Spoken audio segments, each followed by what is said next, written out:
Hi guys! So, for today's video, na-miss nyo ba kami?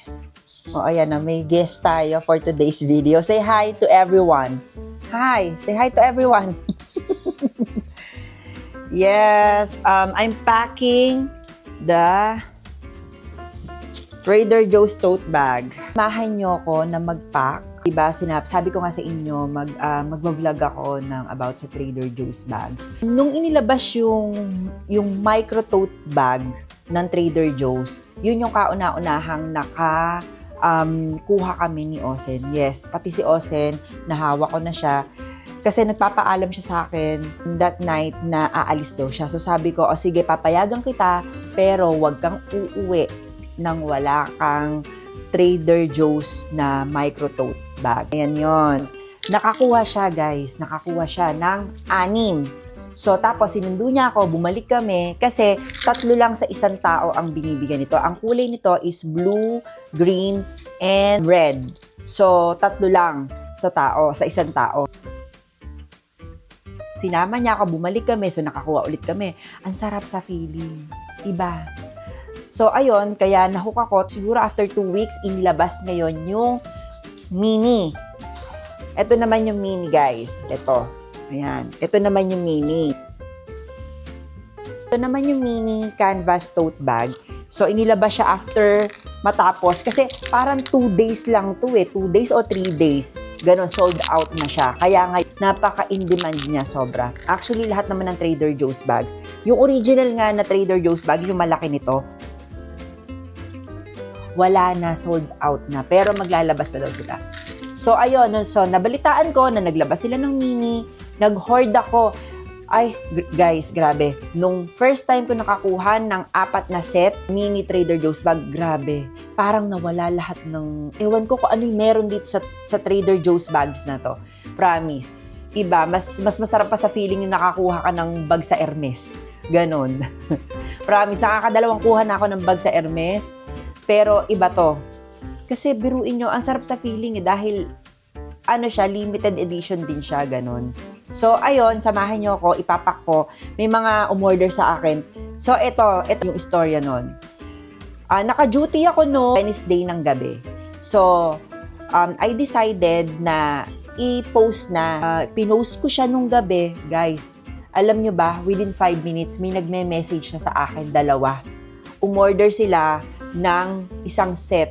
So, yung blue, yellow, green, and blue, yellow, green, and red. Yes, na red na Trader Joe's bags. Ayan. Tapos may umorder sa akin ng 40 pieces, ng 10 pieces. Ilalagay ko yung mga picture ng mga na-order sa akin at yung ipinost ko.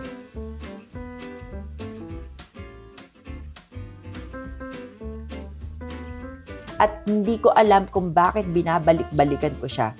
Tapos, hanggang sa isang araw, sabi ni Osen, bakit aanuhin ba natin yan? Magtira ka na lang ng ilan sa atin para collection natin. So, kaya ayun. Tapos, marami nga din naghahanap, gano'n. So, shinare ko na sa reasonable price. Kasi alam ko naman sa Pilipinas at saka sa ibang bansa mahal. Siyempre, wala naman Trader Joe's bags yan.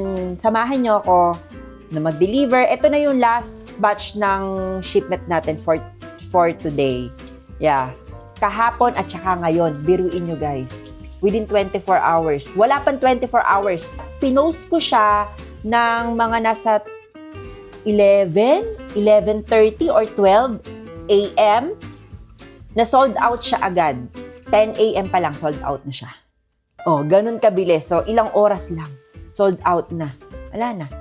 May natira na lang ako dito yung mga malalaking canvas bag. Pero madali na lang, yun, pwede ko naman ipampasalubong sa Pilipinas yun. So, samahan nyo ako na mag-pack. Let's go!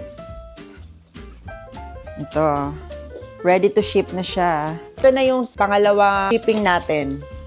So, ito na yung last. Ayan. Ito, yung umorder nito, gagawin daw pangbigay sa bridesmaid. Yes, guys, nag-hoard ako. Ganyan ako, sobrang natuwa sa Trader Joe's bags. So, kaya marami tayong Ewan ko ba kung meron dito nung Ang dami-dami namin na-hook dito.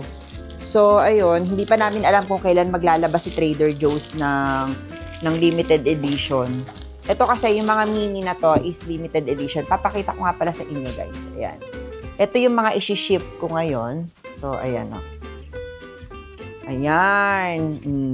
Actually, 40 pieces yung in-order niya. So, 31 na lang kasi napakadaming umorder sa akin kahapon. Matagal siya mag-reply. So, ayun, nakuha na yung iba. Tapos, ito, ayan. Tapos, ito, napak ko na kahapon. May mga natira na lang ako na ilan-ilan. So, ayan. Samahan niyo ako na mag-pack.